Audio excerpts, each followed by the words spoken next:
You're listening to Simple Roots Radio, episode number 213. And today we're taking a break from our normal podcast series to bring you a very important message in this time of uncertainty.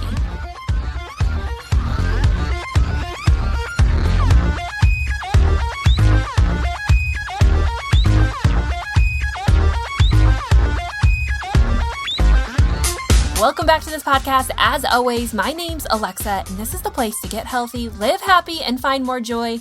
I'm so glad you're here, and I know we're living in the midst of some really uncertain times. And regardless of what this season has brought, I think this information that we're about to talk about today is going to be important moving forward into a new normal, whatever that looks like and whenever that happens. Now, today we're talking about anxiety. Uncovering what it is and how we can use it to our benefit. That's what I said. Use anxiety to our benefit right now and moving forward without it crippling and paralyzing us, leaving us stuck to live a life that we were never intended. Today, I invited an anxiety expert on. Her name is Ali Damron, and she is going to talk about the concept of the mind and anxiety and how we can use it to our benefit. And maybe anxiety isn't as bad as we think. We just have to learn to control it instead of letting it control us. Now, Ali, as a certified acupuncturist, she owns a very successful private practice, but she also runs an online business trying to bring awareness to people about their hormones and about their mindset and how they can choose to step into a healthier lifestyle. She is also the host of a successful podcast called The Ali Damron Show. So you're going to want to check that out after you listen to the show. I will make sure and link up all the information about Ali in the show notes, as well as some additional helpful ideas to give yourself just 10 minutes to fix those anxiety spirals, to get yourself out of it. Over on the podcast, I talk all about that. Why you need just 10 minutes to get yourself out of the anxiety spiral, and specifically how to do that. So to find all the information about Ali and more information on this podcast and how to beat anxiety, head on over to simplerootswellness.com/213. Now, that's going to be it for announcements because I really just want to get to the show because this is what matters right now in this point in history. I hope it helps. Welcome to the show, Ali, again. It's so good to have you back on. And as we were talking right before we started recording, it's like this really weird season for all of us, a really hard, a really heavy season. And I just couldn't keep posting my normal in the midst of this pandemic. And I really just want to walk beside people and help them come through their anxiety, through the fear, through the panic, and really come out on the other side better than, or at least stronger than when we came into the season. And there's no better person to do that than you, Ali. So thank you so much for being here.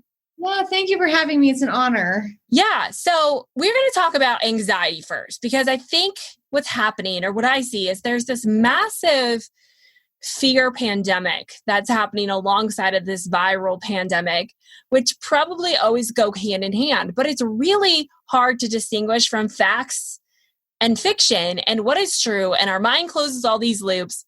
What are you noticing about anxiety in people? And what are some things that you want to shed light on in this time? Yeah. So I think anxiety has been one of the biggest things, obviously, that a lot of my patients have been coming to me for. And to be honest with you, I'm not immune to it either. Like, I've definitely gone throughout my own kind of freakouts at times and have been able to kind of use some tools and walk myself backwards. But, I think the biggest source of anxiety for most people actually isn't necessarily getting coronavirus, but it's more our lifestyle around it. So we've now gotten a lot of things taken away from us right now. We're all living a fairly different life than we're used to. And I think a lot of people, like you said, get kind of caught in this trap of like, how long is this going to last? When are we returning to normal? And I think that was the question even just like a few weeks ago.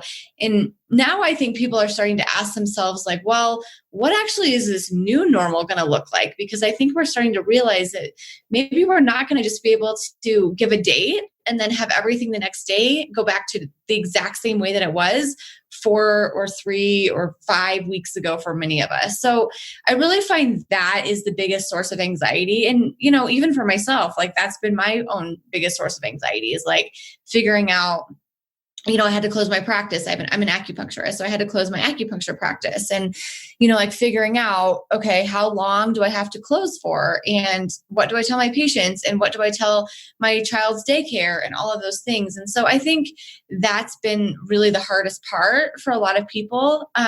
And honestly, this is a very simple answer to how to deal with that. I have decided in my brain a couple of weeks ago that I can't even try. The answers just are not there. We have no idea. And there's not one person on this planet that knows. And so when I start to kind of go down those rabbit holes of like, how long, what's it going to look like? What's our life going to be like? When can I travel again? When can I go to restaurants again? I just have to basically like come back to the present moment and just shut that down and be like, okay, we're doing this today. We're doing this hour. We're okay. We're safe. Everyone's healthy. We can manage today. And then I kind of do this same thing the next day. Mm-hmm. And, even in the midst of that, we've started to, we're talking about before this, started to find joy in the day. At first, it was just kind of like fight or flight, like survival. How do you deal with this? What does the schedule look like? How do we do homeschooling? All of those things. But now I feel like we're in week 4. The sun's been shining.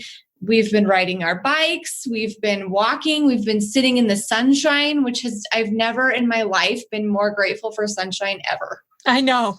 I mean, it's just like the biggest blessing. I'm like, oh, thank God. So, I think just like, again, staying really present. And I mean, if the day feels overwhelming to you, like that hour, and then searching for joy, like mm-hmm. hearing the birds chirp in the morning, seeing the sun, going outside. I have found a lot of joy actually in watching my kids be kids and not have to go to school, not have to do a lot of activities, not have to, be in the hustle and bustle, and just watching their creative little minds work. And I have 2 little boys, so watching them kind of strengthen their bond together. Not that they didn't, but it's been really amazing to watch actually. Yeah. Yeah. It really has. Like there has been good in the midst of this. Obviously there's a lot of pain and people are really suffering in this time, but I think you're right. Like it's a perception, right, of what's going on. And it always is the case, regardless of what's happening around us. It just seems to amplify sometimes what's already festering under the surface. But I was even thinking today, like, when you were talking about like the uncertainty and how none of us know the outcome, we really are a people who are fixated on the outcome, and the outcome is never something we know. And we're almost like trying to close loops and finish stories. But the outcome that we create is not based in fact generally, right? Like, can you talk about what happens in our mind that creates kind of the anxiety spiral? Yeah, absolutely. So, from a scientific standpoint, like primarily, we're wired in a way that our brains are always looking out for danger for us, looking out for perceived threats, things like that. And so now that so for people with anxiety, that tends to be kind of on overdrive a lot. And so there's lots of perceived threats and dangers, whether that's driving or being late or not being perfect or the things we're telling ourselves. But in this situation, there actually really is a perceived danger. And your brain is really the biggest thing that your brain wants to do is to keep us alive. And so a lot of us are kind of just stuck in like that fight or flight. And when we don't have control or we don't know the outcome, like you said, our brains are constantly trying to make up one. And some people's are, as we've seen, are very positive, or maybe they're in denial, and other people's are very catastrophic in the worst case. And the thing is, like I said, none of us have any idea what that is. And I think a lot of us too have had this perception that we're in control of everything in our life. And it's, I've gone through this with myself, and I've seen this with a lot of patients, that we like to feel in control. And this has really threatened that for a lot of us. How out of control we feel. We're being forced to close down our businesses and take the kids out of school and stay in our homes and things like that. And so, I think the biggest moral of the story is really learning the fact that we're not in control. We're in control very little, and we always have been. But it just seems different this time. And so I think, for those of us who feel that way, this can actually be a really beautiful lesson in learning that we don't have control, and learning to focus on only the small things that we do have control over, like how we respond to situations. So I think the discomfort is definitely there. There's a lot of suffering, but I think if we just can kind of sit with that and ask ourselves, like, how is this for me? What can I learn out of this? Every single one of us has something to learn from this. Yeah. Yeah. You're so right. And I think sometimes we aren't, like, the anxiety in itself is not necessarily bad. I always say it's the anxiety about the anxiety that really is the bad anxiety, right? It's like we've been told that these feelings aren't good. And so we almost panic that we have those feelings and we don't know how to get ourselves out. But what's your take? I believe that anxiety in itself is a pretty natural response for any species to have as a protective mechanism. Mm-hmm. Anxiety, I mean, there's got to be a difference, right, between good anxiety and bad anxiety. What's your take on that? So I agree. I think in our body, anxiety is part of the human experience. We have it for a reason. It's to keep us safe. And I think, without going so much into brain science, but due to like different traumas and things like that, some people's over the course of their life can get kind of stuck, like I mentioned, in overdrive, where they're a little bit more anxious. I think some of it has to do with genetics. I think there's a whole bunch of things at play for those people who just identify as being more anxious. But like you said, I mean, it is not the anxiety that's bad. It's the fear of the anxiety that makes it debilitating. So like, for example, when somebody who identifies as being really anxious responds to their anxiety, usually it's in a place of like, what's wrong with me? How do I make this stop? What should I do? Kind of panicky about it. That's really the debilitating part. If you just look at your anxiety and you're like, okay, like for example, in this situation, we're in a global pandemic right now. Why wouldn't I be anxious? Right. You just kind of, take a walk, take some breaths, realize that it's okay to be anxious. The anxiety takes it down, that takes the anxiety down even a notch just by accepting it and realizing that it's okay to feel that way. Yeah. Yeah. And I don't want to discount the pain that anxiety can cause and the fear, but I feel like at the same time, just giving people permission to understand that some level of anxiety is actually normal and a good thing for humans. Like, it's a part of our DNA. And while there's a percentage that don't struggle as much as other people, like everyone has a varying level, like you said, it almost is that permission slip to not allow or enable you to be that way. But to say, like, on some level, this isn't abnormal. And me fixating on the fact that I need to be fixed is actually creating more problem than just settling into who you actually are. It does create a lot more problems. There's actually this book that's called Unlearn Your Anxiety and Depression, which is like a Bible that I went through when I was going through a lot of anxiety, and something that I teach my patients now. And it really does talk about like the neural pathways in your brain that you're creating when like dependent on how you respond to your anxiety and depression. So you respond in a way that's very panicky and you're very preoccupied and scared of it. Your autonomic nervous system is going to give you more of that. You respond in a way that's more calm and like, okay, this is just anxiety. We're okay. We're safe. He gives you a lot of different tips and tricks on how to do it, but you actually can unlearn those neural networks in your brain that do anxiety. Or that respond that way. So there's so much brain science behind it. It's like one of my biggest passions, but it's amazing how you actually can unlearn your anxiety. Right. And I think we always think like we're stuck with this. I mean, I get that. Like, right, the more we're negative, the more apt our body is to receive that negative signal, right? Like, we've kind of trained our body in that sense. But I was even doing a Facebook Live today, and I was just showing people that it takes roughly 10 minutes for our brain to redevelop the scaffolding to support a claim, right? To support an emotion or a thought that we're having. So with that being said, it takes roughly only 10 minutes to take a negative pattern and make it positive. Can you go into like the brain science a little bit about like how easily and capable our brain is of morphing into the positive side?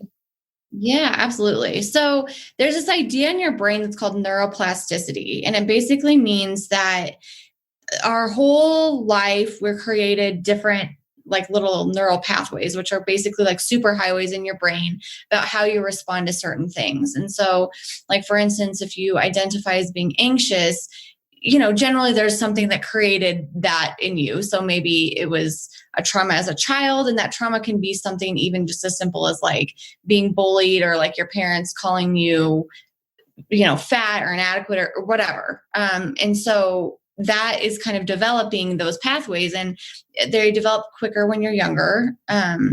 And so through that experience, that's how that's created. But the thing is, your brain, due to this idea of neuroplasticity or this theory, can actually change those. And so if you start responding in a new way to things, which definitely feels like you're using a muscle that's never been used before. So it's not like you can just necessarily like switch and start, okay, I'm only going to be positive now, and just start believing that. It definitely takes some practice, and there's some strategies behind that.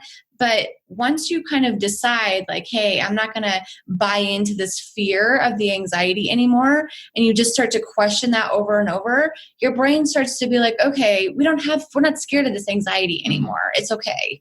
And starts to create new neural pathways that say, we don't need to be anxious anymore. Or when the anxiety comes, it's a normal part of our biology, and we're okay with that emotion.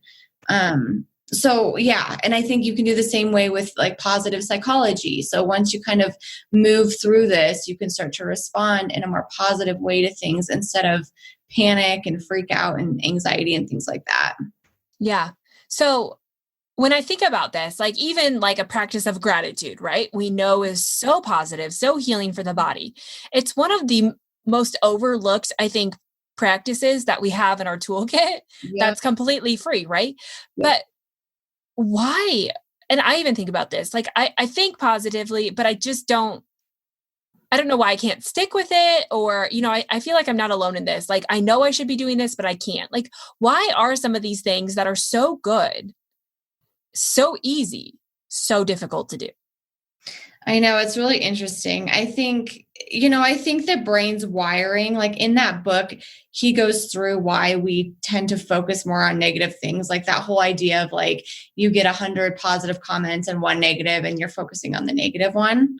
And it has a lot to do with like our primal response of kind of like that fight or flight, stay alive type of response, that we're constantly fixating on things that could threaten us. And so I think it's easier to focus on those things, and the things that make us feel better and calmer aren't quite as, I'm trying to think how to say this, like they don't quite get the alarm that the negative things do. So it's easier to focus on those things. And I also think there's this idea, there's a book that's called The Big Leap, and he talks about this upper limits problem. Have you read that book?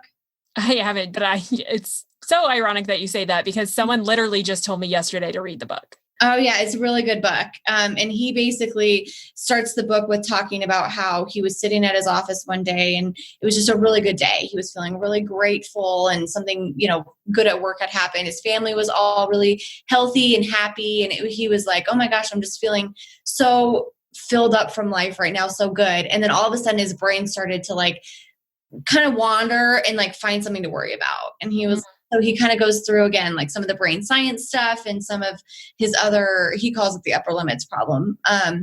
But why our brains, when things get so good, we have to find something bad. We have to pick a fight with somebody. We have to get sick. We have to find something to worry about or find something to be anxious about, just because our brain can only handle so much capacity for the good. So it's a really good book too. I really like it. Yeah. Yeah. Okay. So sometimes I wonder, even in myself, has negative or anxiety become a comfort in my life? Like, I like the concept of living positively, and I see this in other people. Like, we like the concept, but something keeps us here that's comforting and safe, right? Like, maybe we don't want to admit it, but I think on some level, people feel really safe with anxiety, because I hear this a lot. Like, if I'm positive, like I'm just constantly waiting for that shoe to drop, or, like I like to be prepared for worst case scenarios so that I am prepared, regardless of what the science shows, that either or, right? They experience the same level of pain. It's just the people who are living in negativity experience it for way longer periods of time than someone who's in the positive space. But do you find that there are people who are comforted by the negative? I think so. I think a lot of us feel like feeling like, I'll give you an example in my own life. Since I was a kid, I've just been identified as like a worrier. Like my parents were like, oh, you're always like worrying about something. And I was, and it always was just like this thing in my life. And, I almost like, I can remember asking literally as a kid when there was a problem, asking my parents, hey, is this something I need to worry about? Like, meaning that was going to be productive. And I think a lot of us feel this thought of like, if we worry or feel anxiety about a problem, that it's actually productive. And I think it is a coping mechanism, and we think it's like a protective mechanism. So, and again, a lot of us have gone through hard things. And so maybe we felt off guard when we went through that hard thing. Maybe it was shocking or something, which I think we're going to find with this whole pandemic, that a lot of us have been in shock. I think, and we talk about this too, but I think a lot of us are going through like the 5 stages of grief with this. But yeah, I think a lot of us feel like we're trying to protect ourselves from feeling so vulnerable when everything's good. And then just the shoe drops and we just are a disaster and fall apart. And even if you have anxiety or worry, like probably that same exact outcome is going to happen. But it's hard. It's definitely, again, it's how your brain's wired to stay alive and to be constantly searching around for dangers and scary things and threats and things like that. And so I think for a lot of us, we feel comfort almost in that, like you said. And I also can tell you, a lot of people that feel really anxious are really attached to the news in the situation or to scary things, because it almost validates the fact that you're anxious. So if you're feeling anxious and then you go check the news and there's something to be anxious about, you're like, okay, I'm not like off my rocker. Like there is something to be anxious about here. And so I think I have a lot of patients who are compulsive news checkers. Yeah. And I really do think that it's like validating. And I've personally gone through that too. And I asked a psychologist about that many years ago, like why that was a thing. And that's what he told me. And I was like, that is exactly what I'm doing. Yeah. Fear needs to be validated. It's funny you say that, because I was literally thinking, and I said on the Facebook Live that I was doing, I was on this entire tangent to like really believe. And I think I've read this somewhere. I don't know where the source is, but because fear, I want to make this clear. Fear is very real, but generally what we're fearing is not. So we've created some kind of story, right? The fear itself is fictional. And so because of that, we have to constantly search for, like you said, things to back it up, things to give it fuel to keep it going. Because as soon as we start to dwindle with a thought that maybe it isn't real, or maybe we've let things go too far, right? That fear wants to remind us, wait, I need power. And so I find that you're right. People go searching for something to fuel that fear because they feel it dwindling, right? And we don't even know what to do with that feeling. And fear has to have fuel because it's not real. So it can't grow. It can't expand. We have no basis to grow it unless there's something to back it up. And I think even why, like, I feel like Facebook is so negative right now. And I feel like people post on there, like if people are apt to want to get validation for what they're feeling, they'll post on there and either people will back it up or they'll push an argument, which also validates the fear. Totally. It's no one coming in that's really like, I see you right now. I see you're struggling. I want to love you and help you walk through this because I believe better for you. No, Facebook is like the extremes. It's either I'm going to validate that fear or I'm going to say you're crazy, which is only going to make things worse. Yeah. I mean, I agree. Yeah.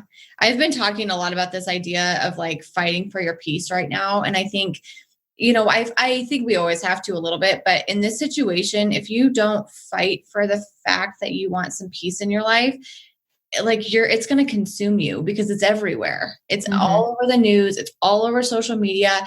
We are, unfortunately, anytime you pick up your phone, like people are texting each other about it. It's literally everywhere. And if we don't fight to have something that's positive in our life, step away, have some alone time, have some solitude, go on a nature walk, like those types of things to step away, it will consume you right now. Yeah. What is the difference between someone, what is the bridge? Like I think we all can get to that healthy space, or at least what looks healthy for us. And I think there's a big distinction between what we've been told is healthy and what looks healthy for us, because we all struggle on different levels and we all have past experiences which come into our health story. I mean, we're working from a lot. Yeah. How do we bridge the gap? What's the difference between people who are sitting here wanting to change, living in anxiety and fear, unable to get themselves out of it, and the people who've walked the bridge? Because I believe we've all had to walk the bridge at some point. Yeah. What is that turning point, or where's the bridge? What is that thing? So one of the things I think, and this was talked about in Unlearn Your Anxiety and Depression too, is so anxiety by definition is like the fear of the future, right? And a lot of anxiety happens when we have a lot of other emotions. So we feel anxiety, we can identify with that, but there's also a lot of other emotions underneath the surface that maybe aren't so obvious. So anger, shame, guilt, grief, sadness, all of these other things. And as a society, we've been conditioned, most of us since kids, to not show those things. So don't be angry as a kid, or stop acting like that when you're lashing out, or stop crying, or, don't be the crazy woman who cries all the time. Like there's so many different messages that we've received as a society that those things are wrong and shameful and we shouldn't feel them and all those types of things. And so we don't, as a society, we run from them. They're physically uncomfortable to experience. We don't want to sit with them. We tend to compensate with food or alcohol, or, even positive things like exercise or whatever. We run from those types of things. And so I think one of the most healthy things to do for this is to actually be curious and allow yourself to feel what you're feeling. Like in this situation that we're going through right now, there literally is not a right way to feel. There's every single emotion, and most of us are feeling multiple myriads of emotions right now.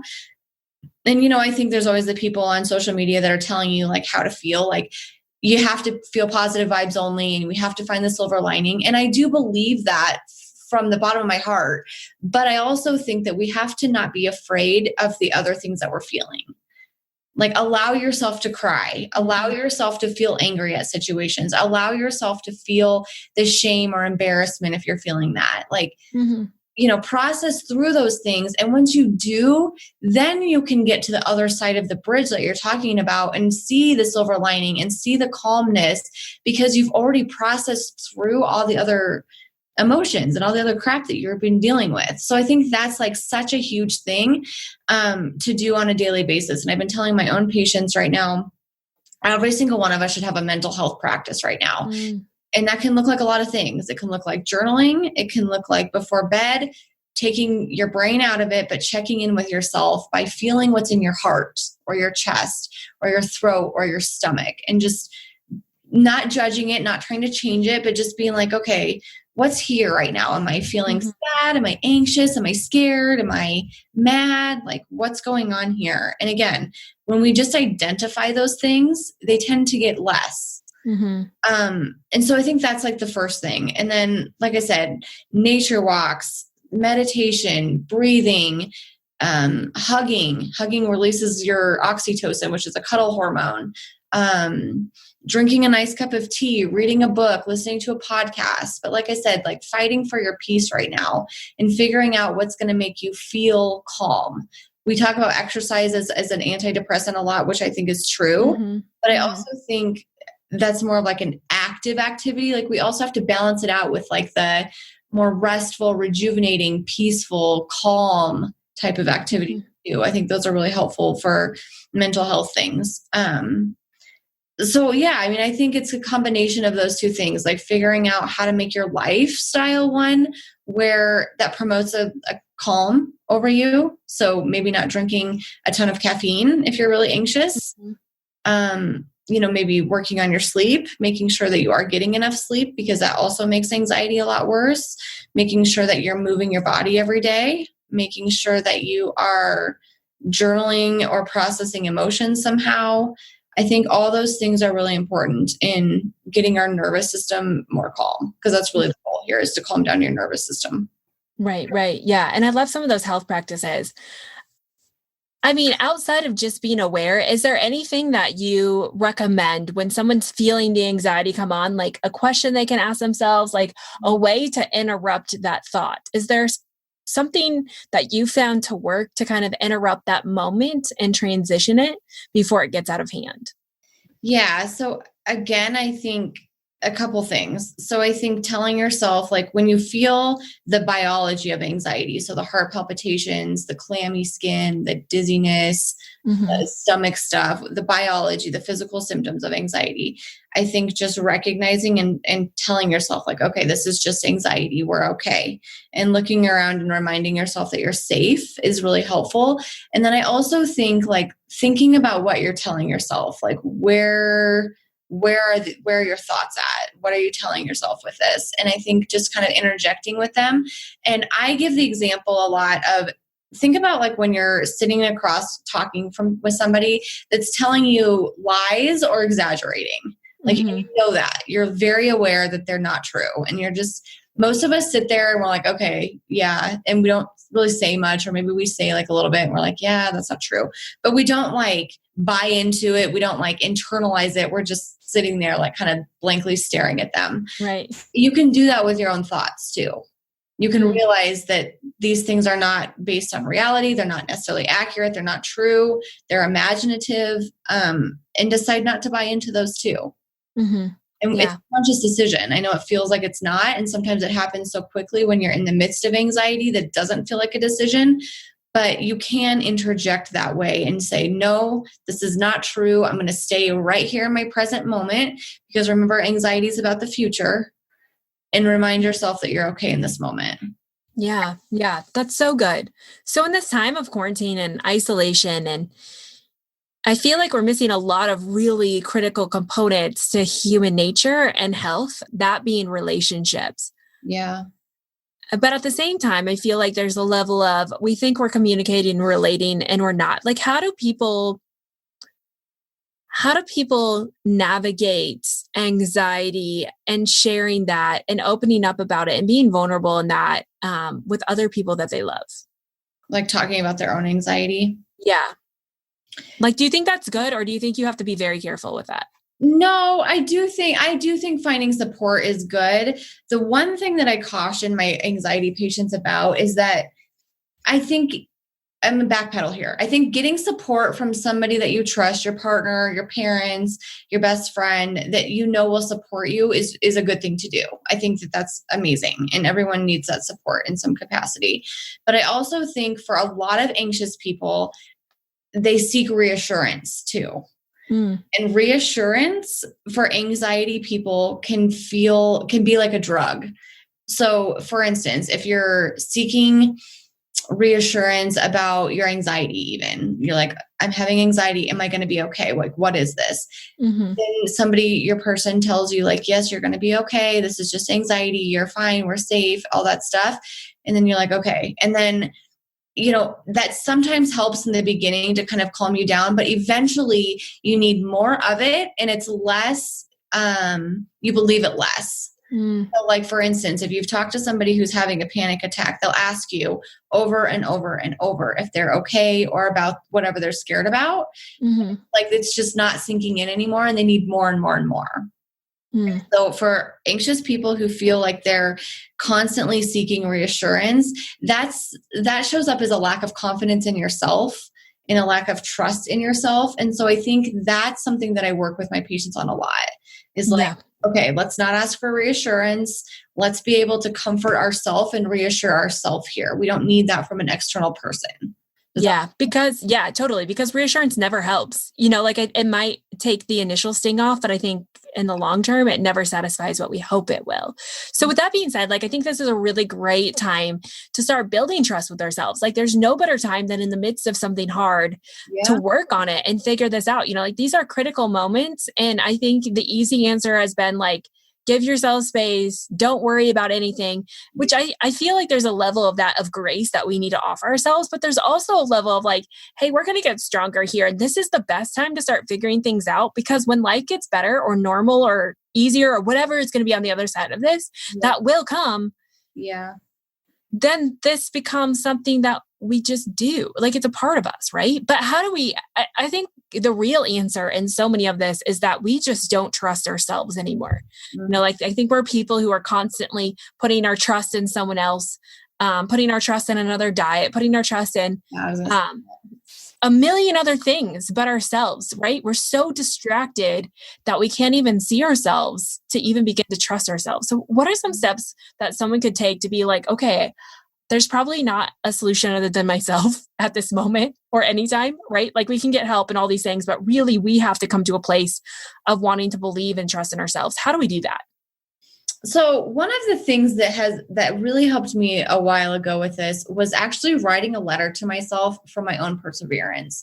Because I think a lot of us feel we have like this level that we feel inadequate or we feel not good enough or, various other stories that we've told ourselves for the past several even decades.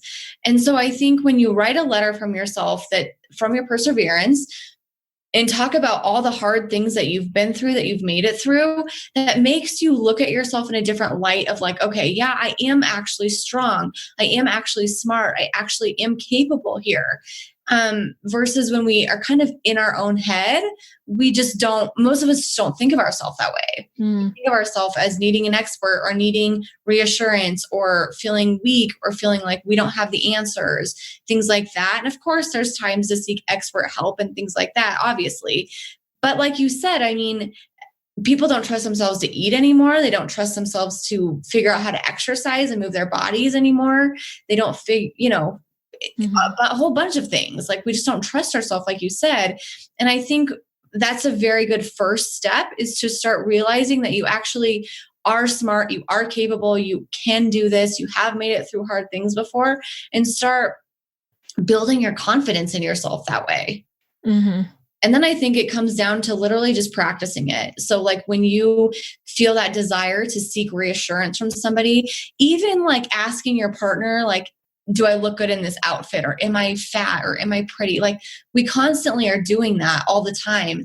And when you feel like you need that reassurance or you need to ask somebody, just deciding not to do it and being confident in, what do I think I look like today? Like, do I think I look good or bad or whatever?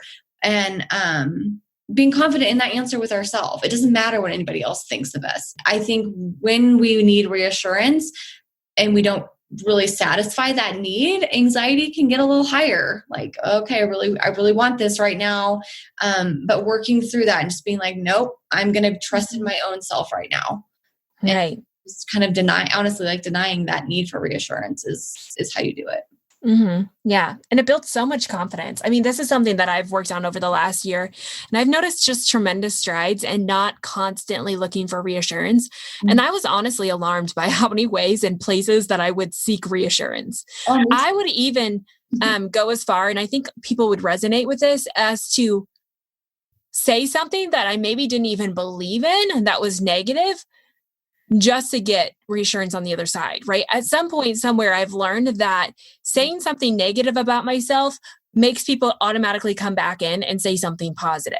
Yeah. And so it's like this underlying way to not even just like adamantly ask for reassurance, but it's like taking it another step later to be like, oh, this is so bad, or I'm not good at this. Or like saying, like putting yourself down in the process of seeking reassurance, because we know that people will always give it to us then. They might miss it if we just are trying to seek it on, I'm going to say a normal level, but a quiet level.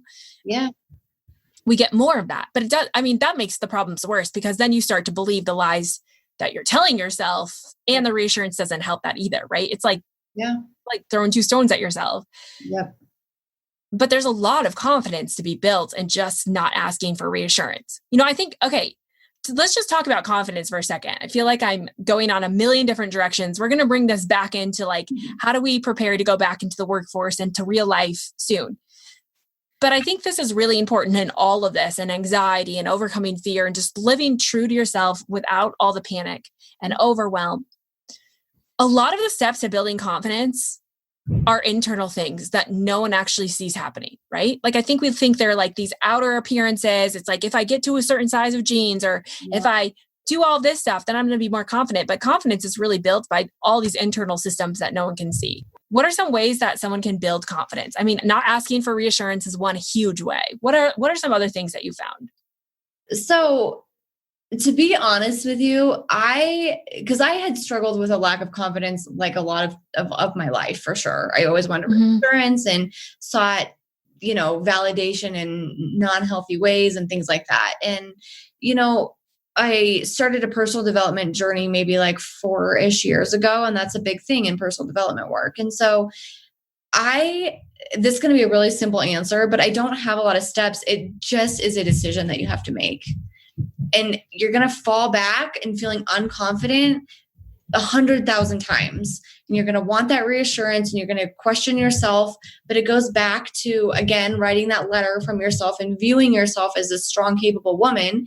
And then just deciding that, you know what, no one else's opinion matters of me, only my own. If I feel true to myself and I feel like this is what I want to show the world of myself, then so be it. Like I always go back to Rachel Hollis's quote of no one else's opinion of me is my business.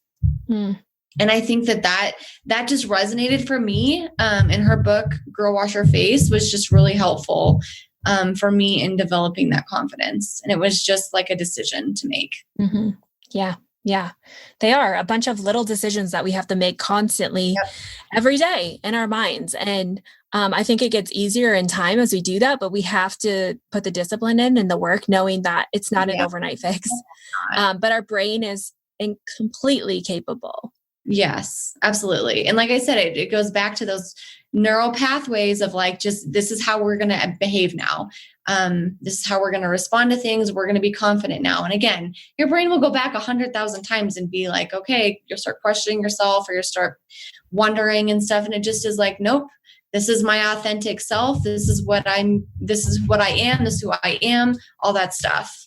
So transitioning a little bit, we're going to have to enter real life again, right? Like we're going to have to come out of our houses. We're going to have to go back to work. We're going to have to create a sense of normalcy again. And I think this is going to be a scary time because what that means is that we're going to go back into the world before this virus is gone, right? Like we're going to have to go back. We're going to have to go out and face those fears. What are some steps people can start taking to prepare themselves for the coming days and weeks and months, whenever this happens? No one knows, right? Whenever this happens, when we will face the world again. Yeah. So, I mean, I honestly don't really have those answers. I think this is going to take a little bit of a toll on our mental health. I think there's going to be people who are just dying to get back in the real world and just, take the expert's opinion. They're like, okay, cool, we're good. And I think there's going to be other people who have some PTSD, to be honest. I think they're going to be really scared to go back into society. And I think the way we do it, I think likely, and this is again, just my opinion, I think likely it'll be kind of in steps. I think it'll be a transition. I don't think the world just on like now we're down to April 30th as a country on May 1st. I don't think we're just going to open up as we were. I think there'll be like, for instance, restaurants probably will open up again and we'll have like some people here kind of following some social distancing things and less people involved type of transition. And I think eventually we'll get back to how we were. But yeah, I mean, I think it's really hard because generally speaking with anxiety, I tell people to push themselves a little bit with it out of their comfort zone because that makes obviously our comfort zone bigger. But in this case, it's really weird because you do want to be safe. And so just telling somebody who feels really uncomfortable or maybe has a high risk person at home just to go out in public when they say, give us the green light, like maybe that's not the safest way to go. You know what I mean? I don't know. I'm interested. What's your opinion on it? I think everyone is going to go about it differently. I think for me, the fear that I see in a lot of people is trying to control the outcome still, right? Exactly. I think if we fixate on trying to control what is ultimately out of our control, and I think maybe my lack of fear just comes from knowing the body and the way that I do and just understanding that we have so much capability to strengthen and build our body. Not to say that it can't happen, but what's to say we can get in a car and get in a car accident, right? Like we don't know the outcome to any of this, but we can start to focus and put our attention on what can I do in the midst of this? What can I do to get my life back to seemingly normal? Granted, normal is never going to be normal again, right? It's always going to be a little bit different. Like people didn't come through the Great Depression and live normal lives, right? Like my grandma still saves grocery bags. Like we are going to have differences because of this, but that doesn't mean they're wrong. But also at the same time, there is no success without risk. At some point, we have to take the step. We have to come out because that is where we're really going to live life. I think being stuck in our fear, we are choosing to be stuck living a life that we weren't intended or purpose to. And I think it's not a life that we would want if we really could see the scope of this. Now, I'm under the belief that this virus is going to infect everyone. I think most of us actually are probably immune. You know, they think about 50% right now are carriers that have immunity to this already. So our scope of this is relatively slim. And I don't want to get into the debate about all of that, but I am saying like, there's a lot of other things out there that we never used to give the time of day to. I don't want this to be that thing that stops people because I don't think it's worthy of that. I think we're giving power then to the virus to control our life as opposed to controlling the virus by living our lives and also taking care of ourselves because there's so much we can do. And living in panic and anxiety, we know inside the body, that does nothing positive for our immune system, right? Like there is a level of like, I get it. We need to go at our own pace. We need to take the steps. Probably people after this will have PTSD. We need to see counselors. We need to help work through this because this wasn't just the only thing. Like this didn't trigger just straight up PTSD. There was other things, right? Under the surface that had led to this point if we're really living in panic. And I think people need to get help for that. I love therapy. So I think everyone should go. I do too. I love it. But at the same time, like I think that we have to learn as a part of confidence to start confronting some of this stuff. And understanding what we can choose to control. Are we a nation who's so fixated on the things that we cannot control that we miss the things that we can? Yeah, I definitely agree. I think eventually I know because I work with a lot of patients that have anxiety. And I think, you know, eventually I know I'll be telling people like, hey, we got to start going out to dinner. We got to be comfortable going to the grocery store. I just don't know when that time is. Like when, you know what I mean? But I definitely agree. Like we got to get back to this. And I think, you know, without going into a lot of debate, like there's so much scientific research being poured into this, billions of dollars. We're going to have answers. We've had answers to all, if you think about all the horrible diseases and things that we've been scared about in our country or in the world over the last, you know, hundreds of years, like we've gotten answers to all of them and they're all okay. So this will be okay too. But again, there's a lot of different ways this could go. It could just fizzle out. It could be over, or we could have most of the population immune and have a vaccine, or we could have antibody testing, or we could find treatment. Like there's so many different ways this could go. But the moral of the story is every single one of them will be okay. Yeah. And I agree. Everyone's going to have to go at their own pace and their own speed. Some of us are going to have a little bit more encouragement, but there's always the people in the herd, right? That are going to take the risk. They're going to jump in. They're not going to think anything of it. And they're going to go in and test the waters, right? Because they don't have that level of fear that others do. And I think that we can see them and we can learn from them. And I think the more that we see other people do that and see that they're okay, I think that gives us more, hopefully, comfort to do that. Like I always relate it to my kids. Like when I want my kids to try something new, they're never going to try it unless I try it first, right? Like they won't try the new food unless they see mom or dad eating it or both of us eating it and enjoying it, right? They're skeptical and that's okay. But I think it's good to encourage that, to be like, see, it's not so bad. And so I think if you are anxious, like taking your own time and going at your own speed, but I think that there is a very fine line between going at your own speed because it's healthy and right and preventing yourself from actually moving past of that and letting your fear control you. I still believe we have to be in control of our fear and not let fear control us.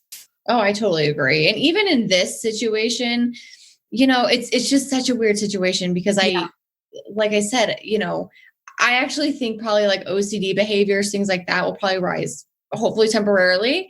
And people can kind of work through them. I fully think that that's probably what I'll be working on after this a lot.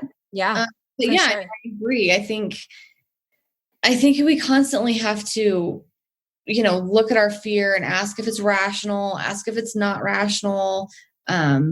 And, in this situation, like look at science, listen to the epidemiologists, listen to the experts on like what's safe and what's not.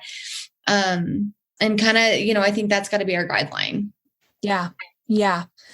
I really agree. And I think if we can see through this and we can see what past generations have done, right? This isn't the first pandemic that's hit America.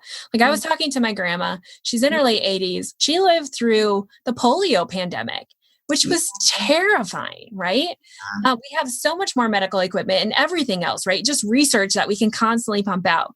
And so she's on the other side and she's like, well, I lived through polio and, that was terrifying and scary, but we came out on the other side. Like she has been through it, walked through it, and they've come out the other side. And generally speaking, historically speaking, there's always another side. And the other side isn't as terrible as we make it out to be.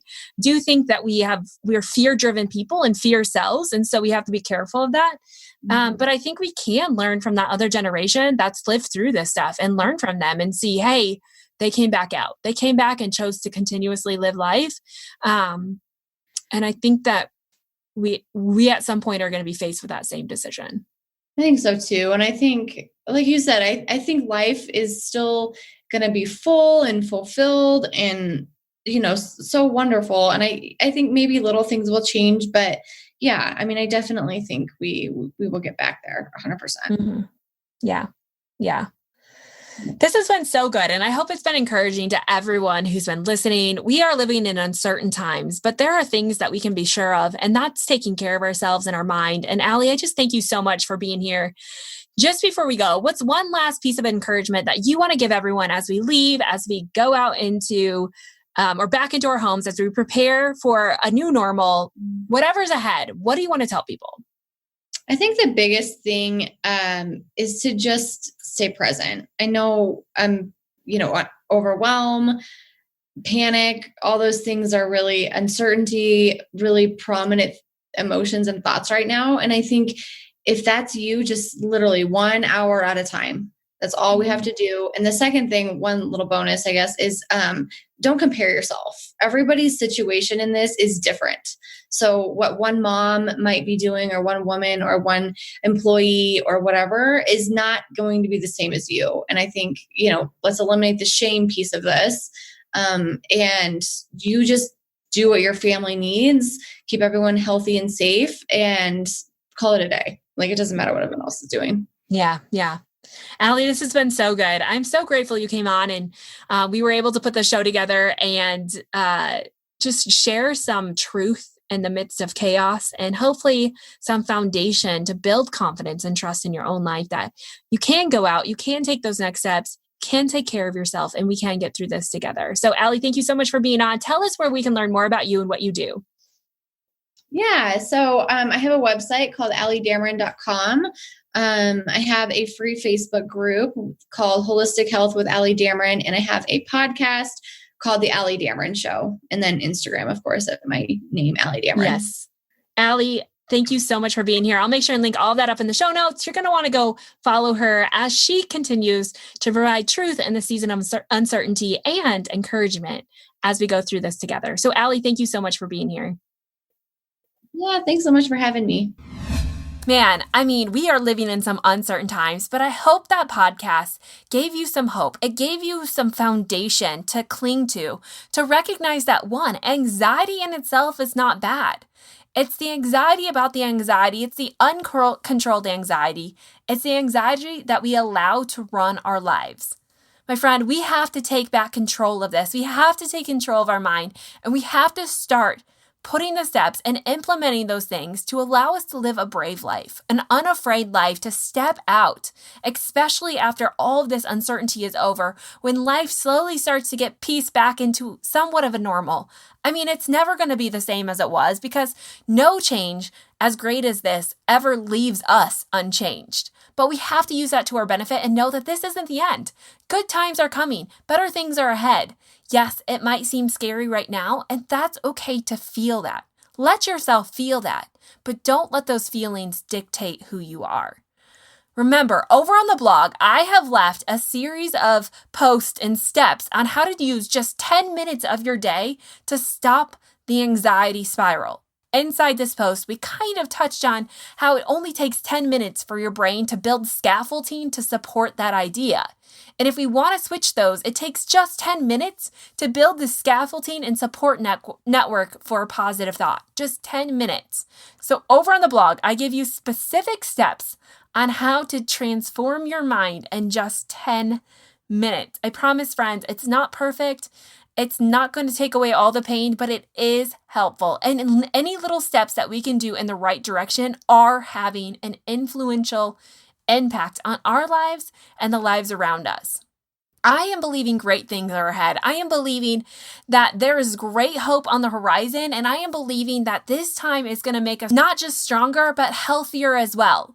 And as a part of that, I've been doing a 60-day accountability challenge over on Facebook. It's at my Facebook group at Simple It's Wellness. You can just follow me over there and join in on those videos. They're daily videos that give you some insight into how to eat healthy, how to take back control of anxiety, to really just live the life we were purposed to.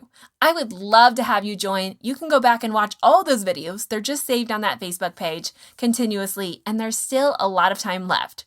Join me over on Facebook at Simple It's Wellness and stay tuned and up to date in that 60-day challenge. And don't forget to head to the blog and the show notes at simpleitswellness.com/213. You guys, you are doing this. I believe in you.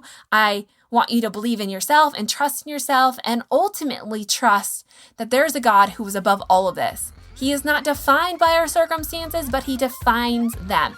He is not scared. He is not overwhelmed. He is not fearful right now. And in that, we can trust that we don't have to be either. I'm believing in you. I love you guys, and I will see you back here next week.